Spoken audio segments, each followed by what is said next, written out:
3 days ago, I thought I had finally won. After 12 years of working 2 jobs, sleeping in tiny apartments, and saving every dollar I could, I bought the house I'd dreamed about since I was a little girl. It was a beautiful Victorian home on the edge of a quiet Colorado town. The price made no sense. It sold for less than half its value because everyone believed it carried bad luck. People said every family that lived there eventually disappeared, divorced, or lost everything. I laughed when I heard those stories. I didn't believe in haunted houses. I believed in opportunities. Looking back now, I wish I had walked away that morning. The auction ended in less than 5 minutes. No one else wanted the property. The auctioneer handed me the keys without smiling. As I reached for them, he quietly said, "If you hear knocking after midnight, don't answer the door." Everyone around us laughed, but he didn't. His face never changed. I asked if he was joking. He simply wished me good luck and walked away before I could ask another question. By sunset, I had already moved most of my belongings inside. The house was even more beautiful than the online photos. Tall windows filled every room with warm, golden light. The hardwood floors creaked beneath my feet, but every old house makes noise. I unpacked boxes, made coffee in my brand new kitchen, and stood on the front porch watching the mountains disappear behind the evening sky. For the first time in years, life finally felt peaceful. Around 10 o'clock, my next-door neighbor came over carrying a homemade apple pie. Her name was Mrs. Harper, a kind woman in her 70s. She welcomed me to the neighborhood, smiled politely, then suddenly asked one strange question. "Did the auctioneer tell you about the little girl?" I frowned. "What little girl?" Mrs. Harper's smile disappeared. She looked toward my front yard before quietly saying, "If she knocks on your door tonight, please don't let her inside." Before I could ask another question, she turned around and hurried back to her house without even taking the empty pie dish. I locked every door before going to bed. At exactly 12:17 a.m., 3 soft knocks echoed through the front door. Knock, knock, knock. Looked at the security monitor beside my bed. Standing alone on my front porch was a little girl wearing a yellow raincoat. She wasn't crying, she wasn't scared, she was smiling. Then she looked directly into the camera and whispered something that made my blood run cold. "Please, don't sleep in their bedroom." When I opened the front door 30 seconds later, the little girl was gone, but her muddy footprints were leading inside my house, not away from it. I stared at the security monitor, unable to breathe. 30 seconds earlier, the little girl had been standing on my porch. I grabbed the nearest flashlight and rushed downstairs. My hands were shaking as I unlocked the front door and pulled it open. The porch was completely empty. No little girl, no sound, only the cold mountain wind moving through the trees. I stepped outside and looked in every direction. The street was deserted. There wasn't a single person anywhere in sight. Then I looked down. Small, muddy footprints covered the wooden porch. Relief washed over me for just a second, until I realized something impossible. The footprints weren't leading away from the house. They started at my front door and continued inside. I slowly turned around. The muddy footprint stretched across my hallway as if someone had quietly walked through the house only moments ago. My heartbeat grew louder with every step I took. They passed the living room, crossed the dining area, and stopped directly outside the master bedroom. I pushed the bedroom door open. Everything looked normal. My moving boxes were still stacked against the wall. My suitcase sat beside the bed exactly where I had left it. But one thing had changed. The bedroom window was wide open. I was certain I had locked it before going downstairs. Trying to calm myself, I convinced myself the wind must have blown it open. Old houses shift. Old windows fail. There had to be a logical explanation. I closed the window, locked it again, and turned toward the bed. That's when I noticed something lying on the pillow. It wasn't there before. A tiny yellow ribbon. Dirty. Wet. As if it had fallen from a child's raincoat. My stomach tightened. I picked it up carefully, and a strange smell hit me immediately. It wasn't mud. It smelled like damp earth, the kind of smell that comes from freshly dug ground. Sleep became impossible. I carried a chair into the living room, turned on every light in the house, and watched the security cameras until sunrise. Nothing happened for the rest of the night. No movement, no sounds. No little girl. By morning, I almost believed exhaustion had made me imagine everything. Then I reviewed the security footage from 12:17 a.m. The recording showed the little girl standing on my porch. It showed her smiling into the camera. Then, without moving a single step, she disappeared. There wasn't a glitch. There wasn't a cut. One frame she was there. The very next frame, she was gone. But something else appeared instead. Behind the front window of my house, someone was standing inside watching her. When I zoomed in on the figure standing inside my house, I realized it wasn't me. I replayed the security footage over and over, hoping I had missed something. But every time the video reached 12:17 a.m., the same thing happened. The little girl vanished, and a dark figure appeared behind the living room window. He wasn't standing outside. He was inside my house. My heart raced as I zoomed in on the image. The camera quality wasn't great, but I could clearly make out the outline of a tall man. He seemed to be wearing a dark suit, his head slightly tilted toward the front door as if he had been watching the little girl the entire time. Then, just before the recording ended, he slowly turned his face toward the camera. The screen suddenly filled with static. I jumped to my feet and searched every room again. Every closet, every bathroom, every corner of the attic. The house was completely empty. There was no sign that anyone had broken in. Every window was locked. Every door was still secured from the inside. I told myself there had to be a technical explanation. Maybe an old recording had somehow overlapped with the new footage.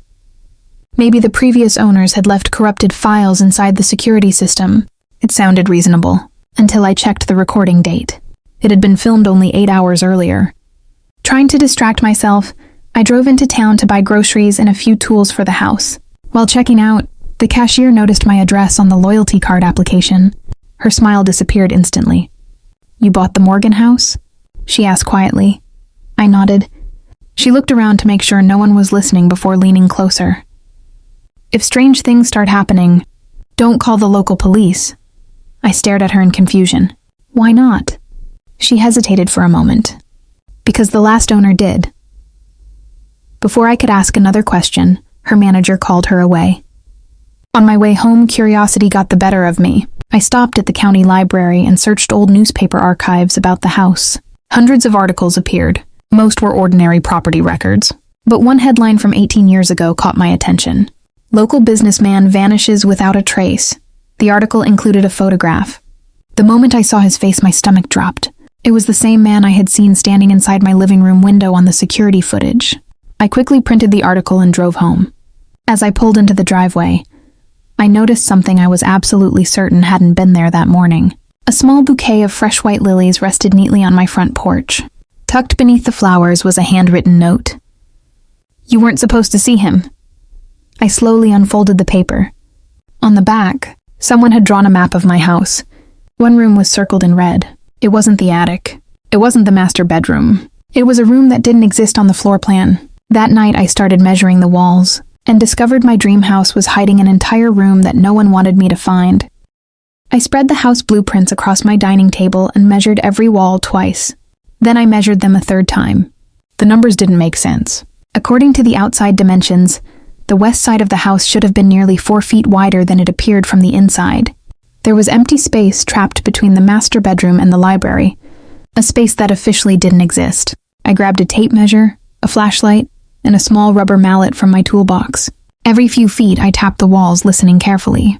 Most sounded solid. Then I reached the library. One section of the wall gave off a hollow echo. My heartbeat instantly doubled. I pressed my hand against the old wooden panels.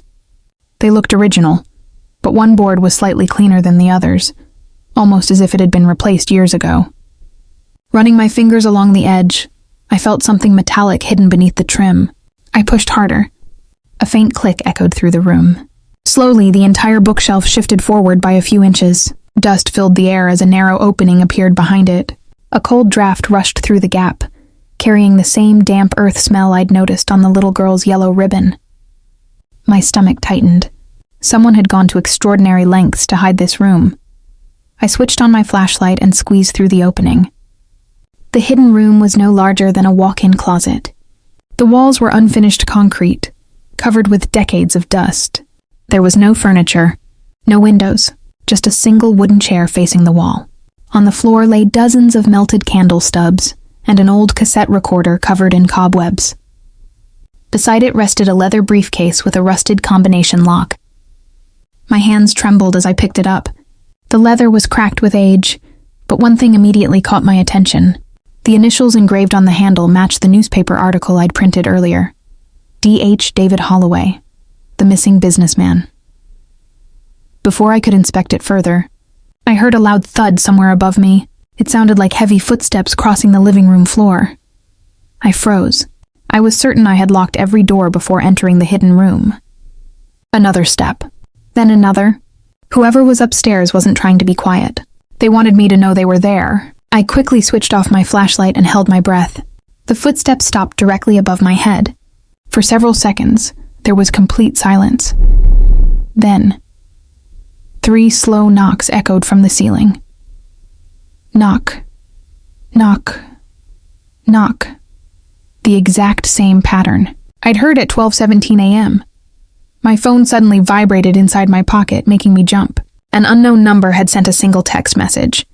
Leave the briefcase exactly where you found it, or you'll disappear like David Holloway. As I stared at the message, another notification appeared. The sender had attached a photograph. It had been taken only seconds earlier. It showed me, standing inside the hidden room. Someone wasn't just watching my house anymore. They were already inside it. My entire body froze as I stared at the photograph on my phone. It wasn't an old picture. It wasn't taken from a security camera. The angle proved whoever captured it had been standing only a few feet behind me inside the hidden room. My breathing became shallow. I slowly turned around, shining my flashlight into every corner. The room was empty. The wooden chair still faced the concrete wall. The leather briefcase remained in my hands. There was nowhere for anyone to hide. Yet someone had just taken my picture. Then another message appeared. Don't look behind the chair. Every instinct told me to run. Instead, I walked toward it. The chair scraped loudly across the concrete floor as I pulled it away from the wall. Behind it was another surprise. Someone had carved words directly into the concrete years ago. She never found me. Below the sentence, another line. They sealed me inside. A cold chill ran through my body. Those weren't random words. Someone had left a message knowing another person would eventually find it. I quickly grabbed my phone and photographed everything. The moment I finished, I heard another noise. Not upstairs, inside the hidden room. A slow, heavy breathing. I switched off my flashlight. The breathing continued. It wasn't echoing through the walls. It was coming from somewhere directly in front of me. My heart pounded so hard I could barely think. Then, a faint beam of light appeared beneath the opposite wall.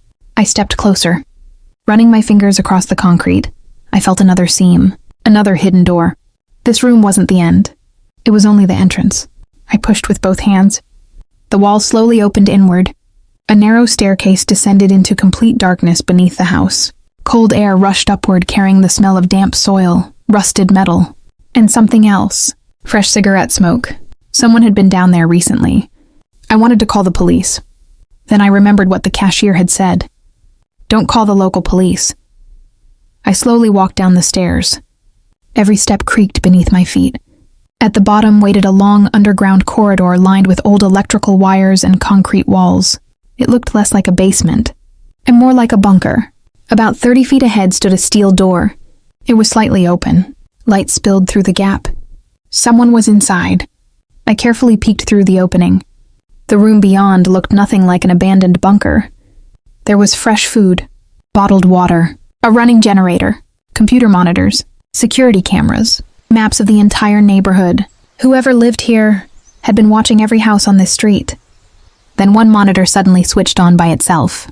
Instead of showing a camera feed, it displayed a live video of me standing at the doorway. A mechanical voice echoed through hidden speakers. "Welcome home, Claire." Then another sentence appeared across the screen. "David Holloway has been waiting 18 years to meet you." The next door opened by itself, and the man declared dead 18 years ago slowly walked into the room. The steel door slowly opened wider on its own. Every muscle in my body locked in place. I couldn't tell if I should run or stay. The underground room was silent, except for the low hum of the generators. Then I heard footsteps. Slow, heavy, deliberate. A tall man walked into the light. His beard was gray. His clothes were worn but clean. He looked older than the newspaper photograph. yet I recognized him instantly. My hand started shaking. "David? Holloway?" The man stared at me for several seconds before speaking. I was beginning to think no one would ever find this place. His voice was calm, almost exhausted. I couldn't believe what I was seeing. 18 years ago, the newspapers declared him missing. The police closed the investigation. The town held a memorial service. Yet here he was, standing in front of me. "I don't understand," I whispered. "Everyone thinks you're dead." David gave a bitter smile. "That's exactly what they wanted." He walked toward one of the computer monitors and switched it off. "If the world believes you're dead, no one keeps searching." My heart pounded harder. "Who did this to you?" Before answering, he looked directly into my eyes. "The same people who sold you this house." A cold chill ran through my body. "Why?" He slowly opened an old metal filing cabinet and removed a thick folder. Across the front was written one address, 214 Willow Creek Road, my address. "This house," he said quietly, "was never meant to be sold." I stared at him in confusion. Then why was it? David looked toward the ceiling. "Because someone made a mistake." He placed the folder into my hands. Inside were dozens of photographs taken over nearly 20 years, every family who had ever lived in the house. Every owner, every child, every visitor. Someone had secretly documented every person who entered the property. Then I reached the final photograph. It showed me carrying moving boxes into the house only 3 days earlier. Someone had been watching me long before I bought it. "What is this place?" I asked. David took a long breath before answering. "It's not just a house." He pointed toward a large map hanging on the wall. Red lines connected my property to 6 neighboring homes. Beneath the map were hundreds of surveillance photographs and handwritten notes. This entire neighborhood was built for one reason. What reason? David's face became serious. To hide something underneath it. Before I could ask another question, every light inside the bunker suddenly went out. The generators stopped. The computer screens turned black. Complete silence filled the room, then an emergency backup light flickered on, bathing everything in deep red. A loud alarm echoed through the underground tunnels. David's expression changed instantly. "No," he whispered. "They found the bunker." My heartbeat exploded. "Who?" David looked directly at me with genuine fear. "The people I've been hiding from for 18 years. Seconds later, a powerful explosion shook the entire tunnel. Dust rained from the ceiling. Somewhere above us, the front door of my house crashed open as armed men stormed into my house above. David revealed the one secret that explained why they wanted me alive instead of dead. The explosion shook the bunker so violently that dust poured from the ceiling. Emergency lights flashed red across the walls as another blast echoed above us. I could hear furniture crashing inside my house. They weren't searching room by room anymore. They already knew exactly where the hidden entrance was. David grabbed my arm and pulled me toward the back of the bunker. "We don't have much time." I could barely keep up. "Tell me what's happening." He stopped just long enough to look me straight in the eyes. "They're not here to kill you." That answer terrified me even more. "Then what do they want?" His voice became almost a whisper. "Because you're the only person who can legally take ownership of what's buried beneath this neighborhood." I stared at him in disbelief. "What are you talking about?" David opened another steel cabinet hidden behind a false wall. Inside were dozens of yellowed legal documents sealed inside waterproof bags. He handed me the oldest one. It was a land agreement dated 34 years earlier. The signature at the bottom immediately caught my attention. Elizabeth Morgan, my grandmother. My heart skipped a beat. "My grandmother owned this land?" David nodded. "Not just this house." He pointed toward the map on the wall. "She owned every acre before the developers arrived." My mind raced. "Then how did she lose it?" David's expression darkened. "She didn't," he paused. "It was stolen." Before I could respond, another explosion shook the bunker. This one was much closer. Somewhere behind us, heavy metal doors slammed open. They had found the underground tunnel. David quickly unfolded another document. It was an original property deed with my grandmother's signature and an official county seal. At the bottom was one sentence highlighted in red. "Ownership automatically transfers to the last surviving blood heir." My breathing stopped. "That's not me," David nodded. Exactly. Suddenly everything made sense. The fake foreclosure, the unbelievably cheap auction, the hidden surveillance room. They hadn't accidentally sold me the house. They had deliberately brought me here because without my signature, they could never legally claim what lay beneath the property. What exactly is buried down here? I asked. David looked toward the concrete floor beneath our feet. Not treasure. He swallowed hard. Evidence. My heart pounded. Evidence of what? He reached into his pocket and handed me a small brass key engraved with the number 17. There's another vault below this bunker. Before he could explain further, a voice echoed through the tunnel behind us. David. The voice was calm, cold, confident. You've been hiding long enough.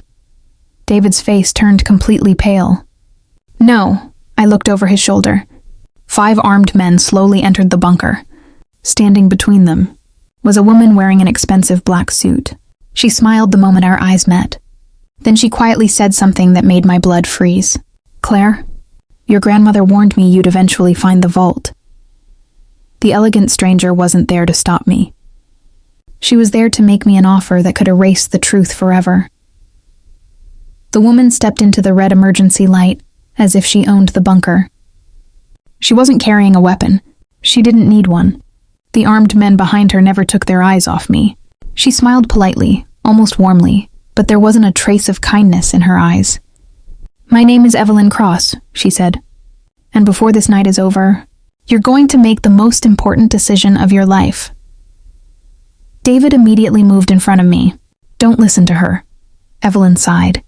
David, after 18 years, you're still making the same mistake. She slowly walked toward the center of the room and placed a thick black folder on the table between us.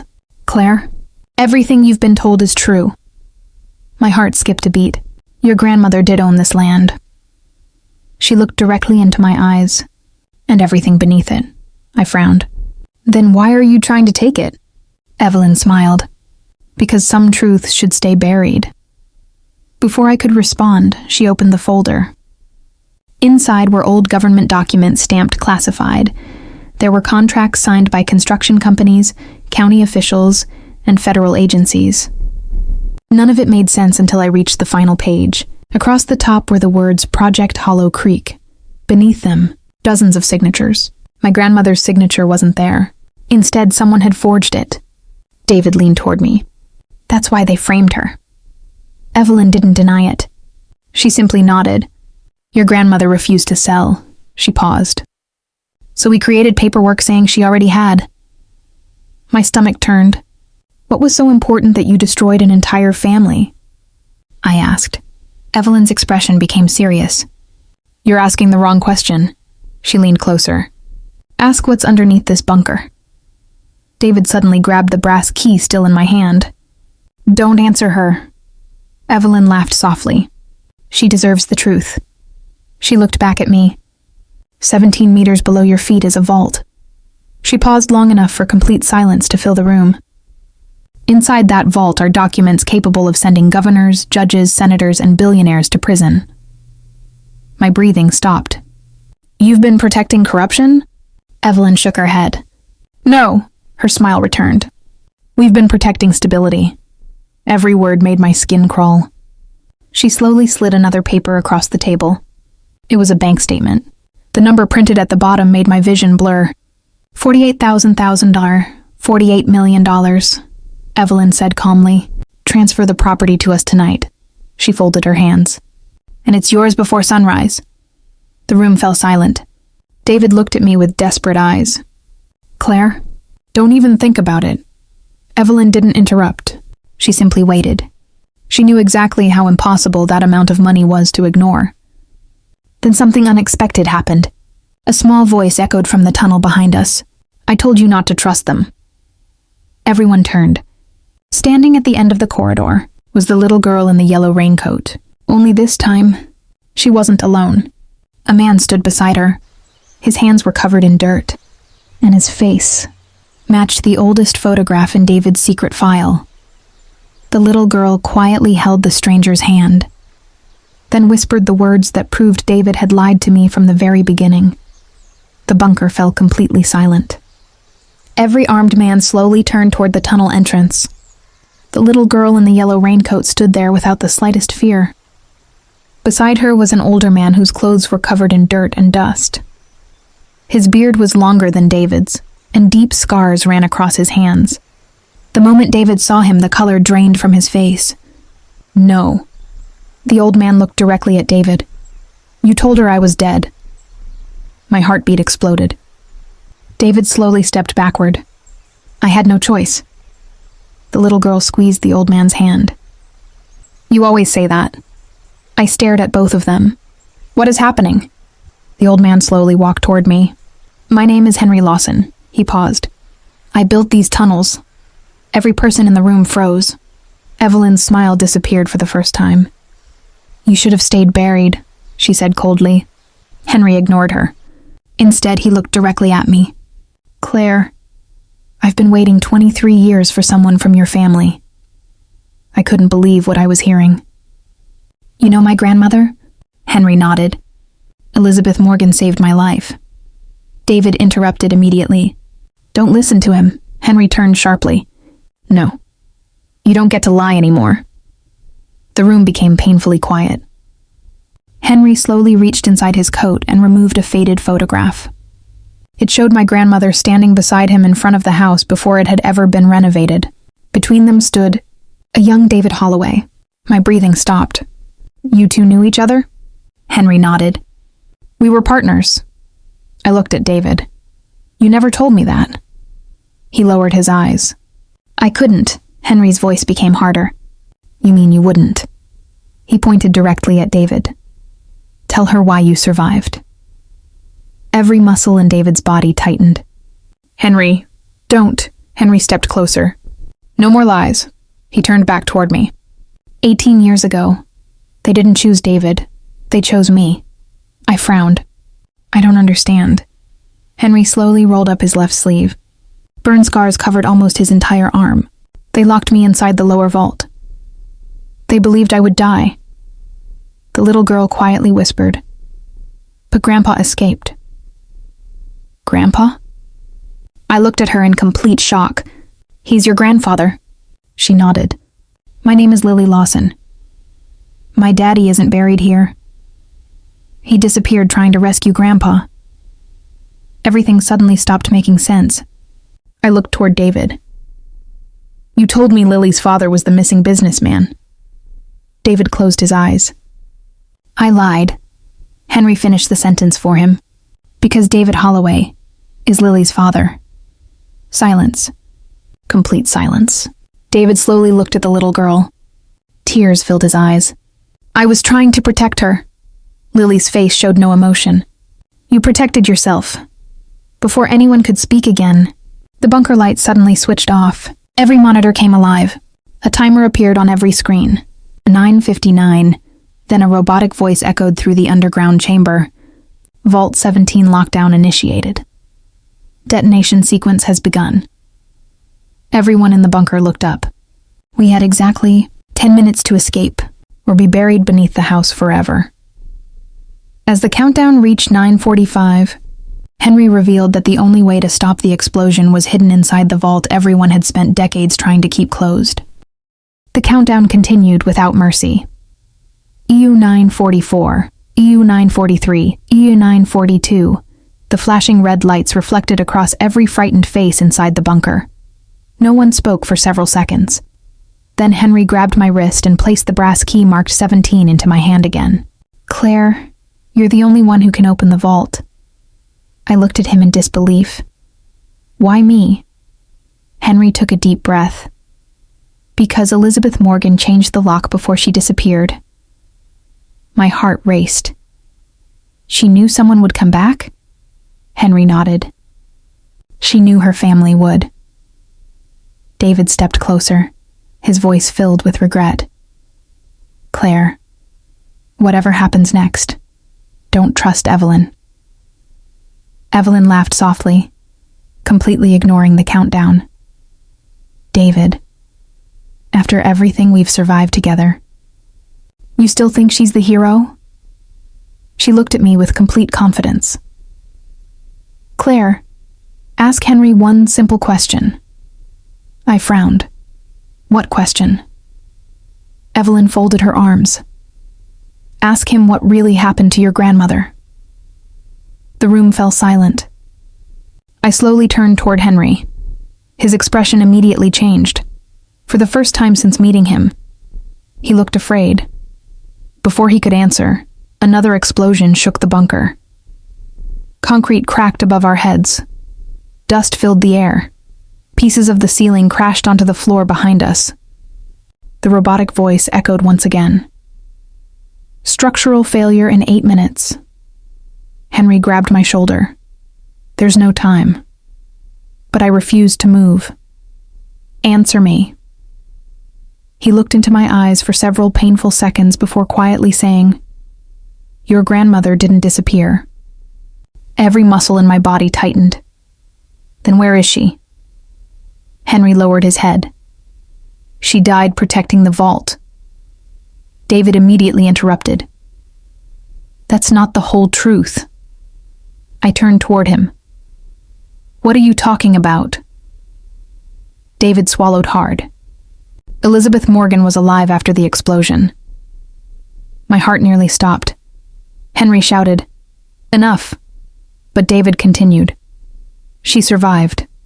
He paused. For almost 6 months.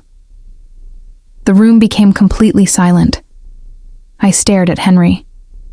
You told me she died that night. Henry couldn't meet my eyes. Because that's what she wanted everyone to believe. Why? I asked. Henry slowly reached inside his coat and removed a faded envelope sealed with dark blue wax. Across the front, written in elegant handwriting, were only 4 words. For Claire Morgan only. My hands trembled as I broke the seal. Inside was a handwritten letter. The first sentence made my knees weaken. Claire, if you're reading this, then Henry has finally broken his promise.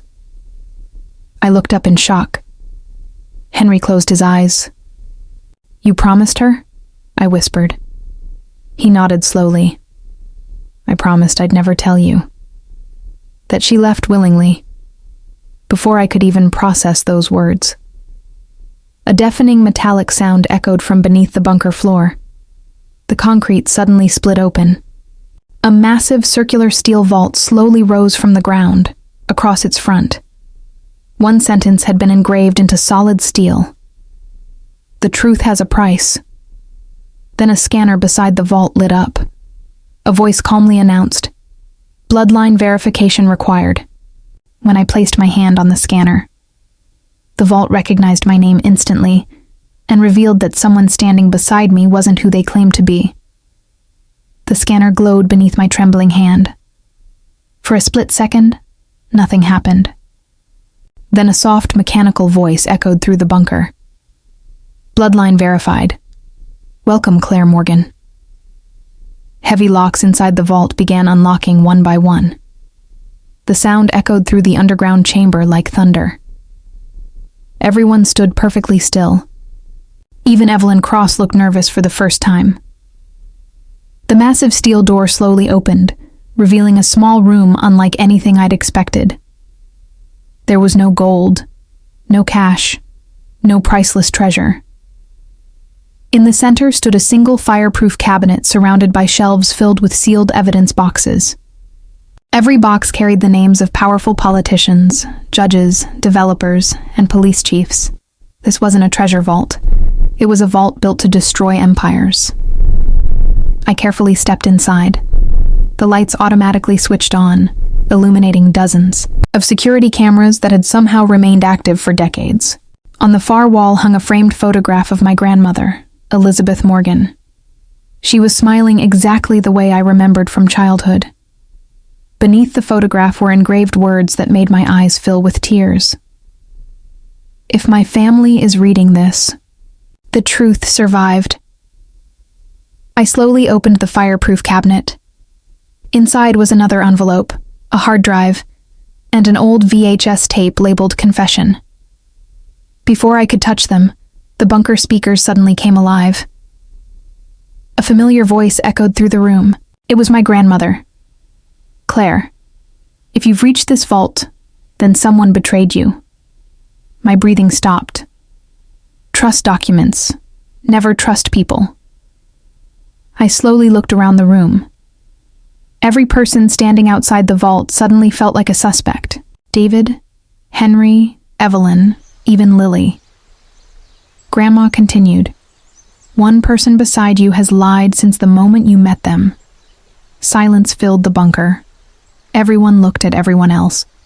Then the emergency countdown flashed again. 4:58 only. 5 minutes remained. David stepped forward. Claire, we need the hard drive. Henry immediately blocked him. No. Evelyn smiled. Now she finally understands. My heart pounded harder. Which one of you lied? No one answered. Instead, I picked up the hard drive. The moment I unplugged it, every computer monitor inside the bunker turned on automatically. A hidden surveillance recording began playing. The timestamp read, 18 years earlier. The video showed my grandmother standing inside this very vault. Then another person entered the room. I couldn't see their face at first, but when the camera angle changed, my entire body froze. It wasn't Evelyn, it wasn't Henry, it wasn't David. It was Mrs. Harper, my sweet elderly neighbor, the woman who had welcomed me with homemade apple pie, the woman who warned me about the little girl.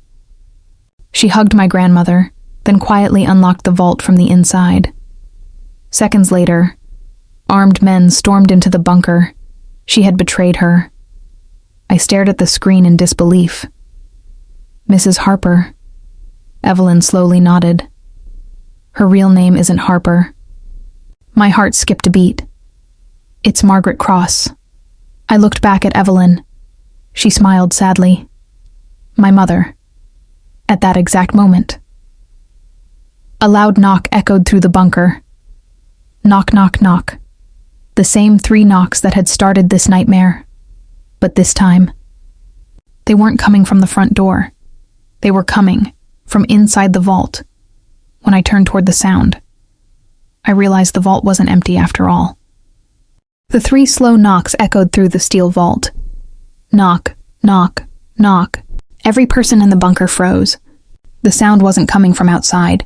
It was coming from behind the back wall of the vault itself. My heartbeat pounded so loudly I could barely hear the countdown. 03:57. 03:56. Henry grabbed my arm.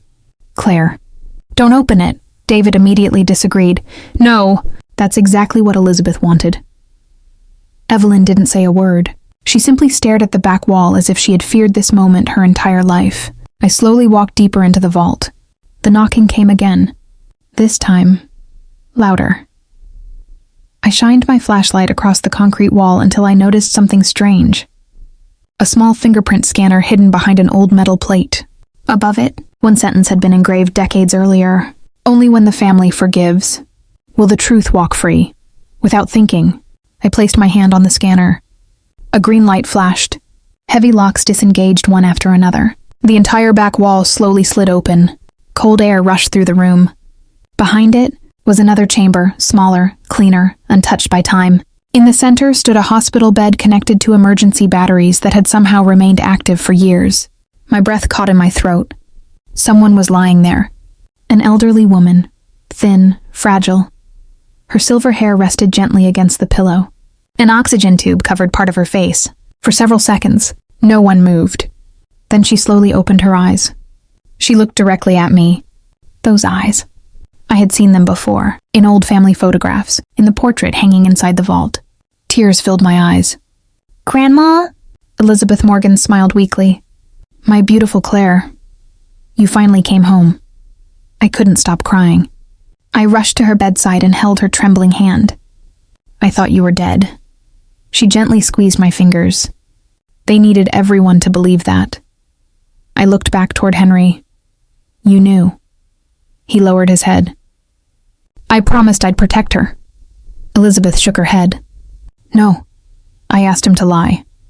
She looked back at me. If they knew I was alive, They would have killed everyone connected to me. Everything suddenly made sense.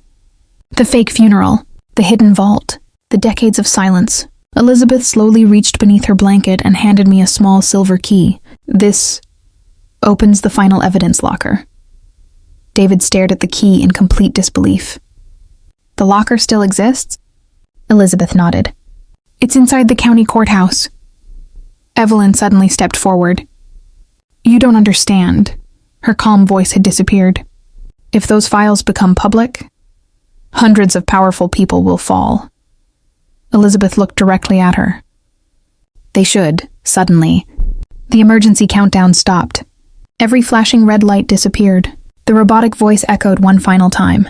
Emergency override accepted. The explosion had never been automatic. Someone had controlled it manually. Then every monitor inside the bunker switched on. A live security camera appeared. The image showed dozens of black SUVs surrounding my house. Armed federal agents stepped out. Leading them was Mrs. Harper, only she wasn't wearing ordinary clothes anymore.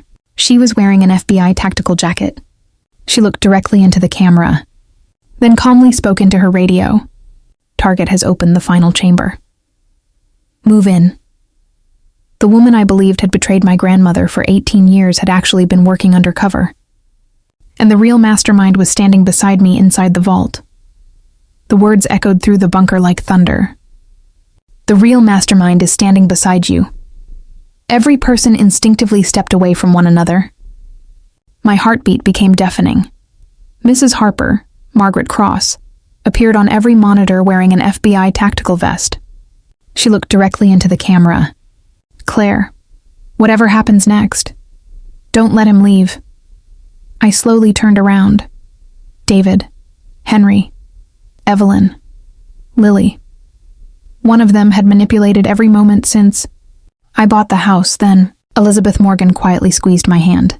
She whispered only one name. Henry. The room fell silent. I stared at him. No. Henry closed his eyes. I hoped she'd never have to tell you. David looked at Henry with tears in his eyes. I trusted you. Henry gave a small, bitter smile. And that's why everything worked. My entire body went numb. You were behind all of this? Henry nodded slowly. I built these tunnels. I designed the vault. I created the hidden rooms. And I buried every secret. My grandmother looked at him with heartbreaking disappointment. I treated you like family. Henry's eyes filled with regret. You did. But family doesn't erase greed. He slowly reached into his jacket and pulled out a handgun. Lily gasped.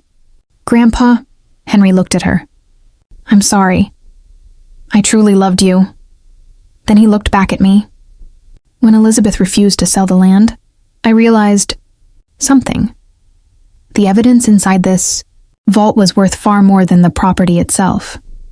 So I let everyone blame everyone else. I let David disappear. I let Evelyn's family become the villains. I let your grandmother hide, and I waited until someone from the Morgan family opened the vault for me. Everything suddenly made sense. The anonymous messages, the hidden rooms, the surveillance, the fake clues. Henry hadn't been protecting the truth. He had been protecting his opportunity outside. The sound of helicopters filled the sky. FBI agents stormed through the tunnels from every direction. Henry smiled one last time. You know the funny thing, Claire? If you hadn't bought this house, I would have died with my secret. He slowly lowered the gun. Federal agents surrounded him within seconds. He didn't resist. As they placed him in handcuffs, he looked toward my grandmother. I'm sorry, Elizabeth quietly replied. No. You're sorry you lost. Months later, the evidence from Vault 17 exposed one of the largest corruption networks in Colorado's history. Judges resigned. Developers were imprisoned. Millions of dollars in stolen property were returned to their rightful owners. The neighborhood was finally rebuilt. The hidden tunnels were permanently sealed. David was reunited with Lily. Margaret Cross received national recognition for her 18 years of undercover work. And my grandmother spent her final months surrounded by the family she had sacrificed everything to protect. Before she passed away peacefully, she held my hand and smiled. The house was never your inheritance. You were. Sometimes the greatest treasure isn't hidden beneath a house. It's the truth that finally brings a family back together. If this story kept you guessing until the very end, don't forget to like, subscribe, and share it with someone who loves powerful mystery stories. Thank you for watching, and I'll see you in the next story.